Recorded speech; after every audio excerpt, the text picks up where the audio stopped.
Una volta arrivati qui ci siamo subito innamorati di questo angolo più meridionale dei Colli Iberici. In effetti è un paradiso.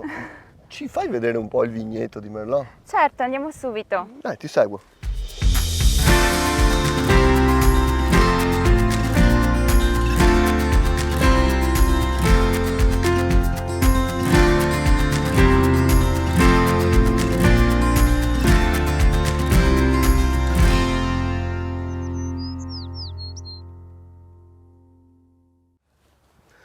Dopo 20 anni in cui si parla di vitigni autoctoni, c'è una varietà internazionale che resiste saldamente al quinto posto tra le più coltivate in Italia, viene da Bordeaux e si chiama Merlot.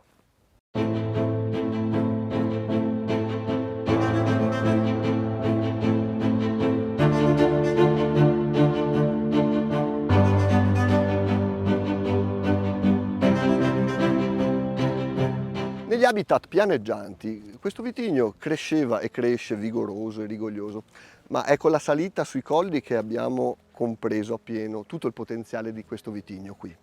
Oggi il Merlot rappresenta il 25% della superficie evitata DOC Colli Iberici ed è in assoluto la varietà più coltivata qui.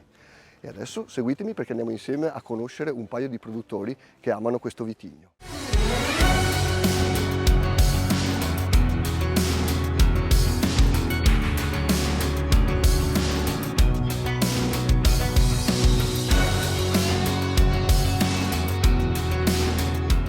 Ciao Nicola! Giovanni, ciao.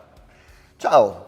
Voi siete un'azienda che ha deciso di investire sui Colli Iberici negli anni '80, perché? Perché la nostra azienda è nata più di 100 anni fa in questa zona da suolo vulcanico con uve bianche, quindi la Garganega e la Durella. Siamo già al completo quindi. Fortuna ha voluto che ci fosse questa grande zona, questo grande territorio, questo grande terroir per vitigni a bacca rossa che sono appunto i Colli Iberici. Fortuna ha voluto che i Colli Iberici sono non lontano dalla nostra azienda ed ecco che abbiamo investito tutti i terreni sulle alture tra Lonigio ed Alonte con vitigni a bacca rossa.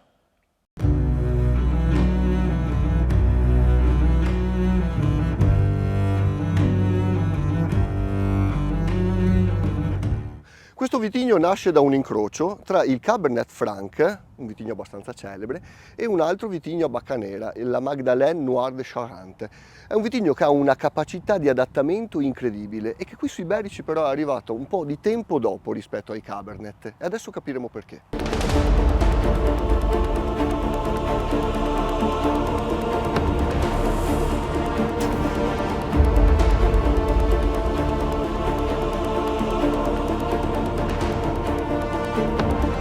Perché le famiglie nobili legate al potere austriaco che aveva preso il posto della Serenissima nel Veneto a inizio Ottocento vedevano nei Cabernet dei vitigni in grado di produrre vini aristocratici, celebri e consumati in tantissime mense reali d'Europa.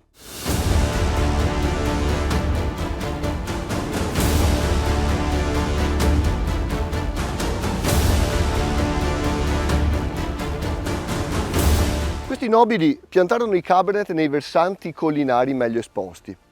Il Merlot invece arrivò un po' più tardi, arrivò verso la fine dell'Ottocento, portato qui da dei lavoratori veneti di rientro dalla Francia, dove avevano contribuito a ricostruire il vigneto francese dopo la tragedia della Fillossera.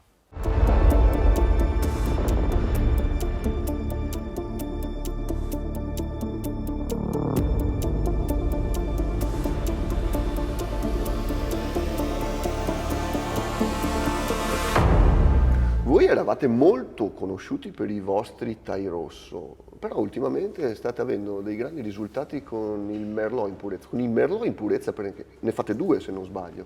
Assolutamente sì Giovanni, in realtà il Merlot entra anche in taglio su un importante rosso DOC Colli Iberici.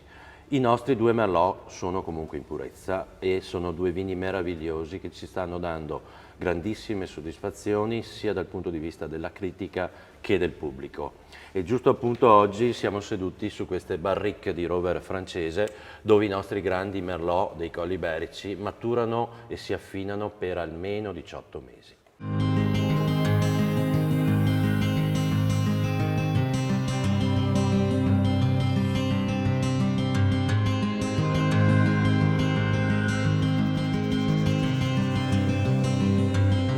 Il Merlot inizialmente trovò posto negli areali pianeggianti intorno a questo territorio, sostituendo varietà come la Cenerente, la Gambugliana e altre tipiche di questo territorio, che però non avevano lo stesso tipo di risultato in termini di eleganza.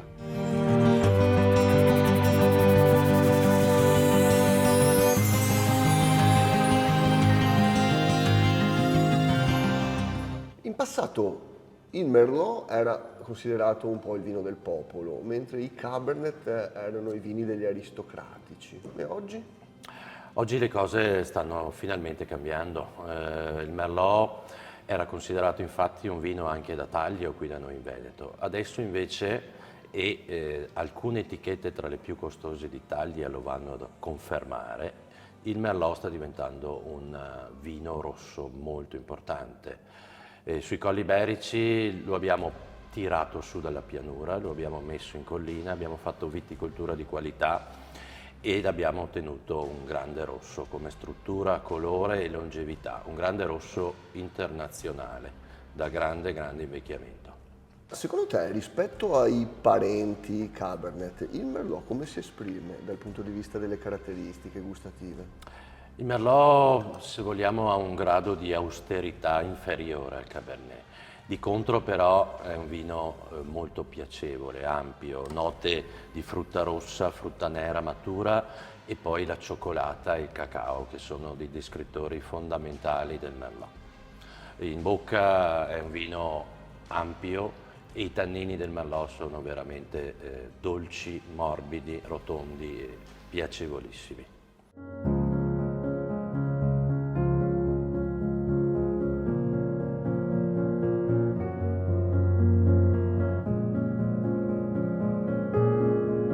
Io ti ringrazio Nicola per averci fatto capire tutte queste cose così interessanti sul vitigno di cui parliamo oggi, il Merlot. E adesso ci spostiamo ad Alonte, nella parte più a sud dei Colli Iberici, per andare a incontrare un'altra produttrice che ama il Merlot.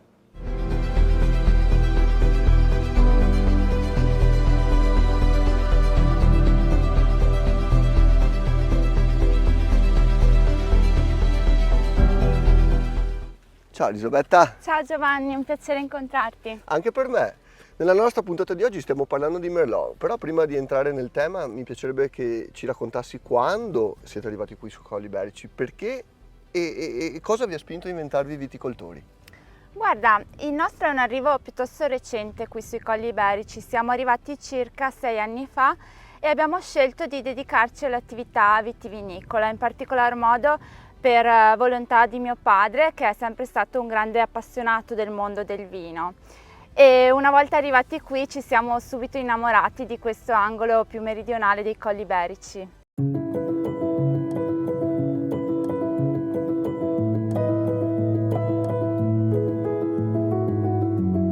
In un contesto come quello che abbiamo visto negli ultimi anni, in cui si parla tantissimo di autoctoni, la vostra sfida qui sui Iberici parte da un internazionale come il Merlot.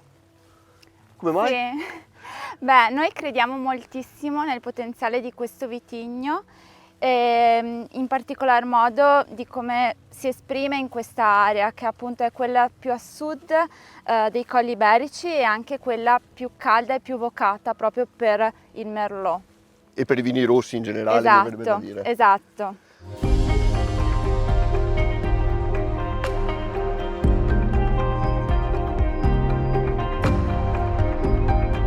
Elisabetta, se non ricordo male, voi producete 2 versioni di Merlot. Hai detto bene Giovanni, infatti noi facciamo 2 tipologie di Merlot e proprio da questa porzione, che è quella più alta del nostro vigneto, nasce la versione un pochino più importante del nostro Merlot, quella che noi lasciamo in legno 2 anni, quindi è un Merlot che risulta più strutturato, più complesso e anche con una longevità maggiore. Però oltre a questo Merlot facciamo anche una versione un po' più classica e un po' più semplice che rimane in legno 10 mesi.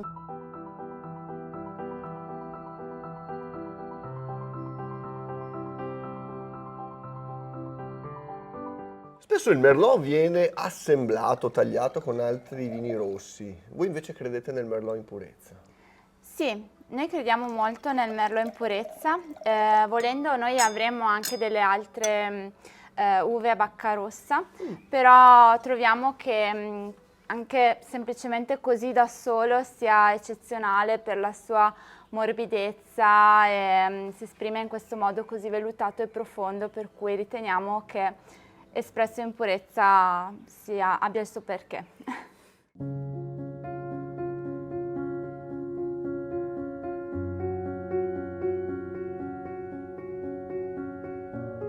Un'ultima curiosità, Elisabetta, con cosa ti piace abbinare le vostre due versioni di Merlot?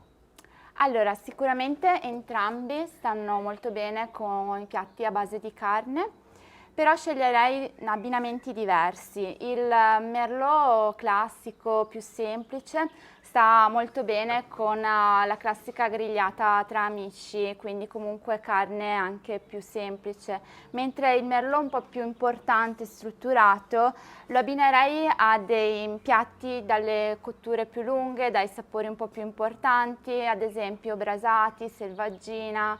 Ritengo che possano essere degli ottimi abbinamenti per questo vino. Beh, grazie per i suggerimenti, Elisabetta, penso che li testerò. Grazie a te.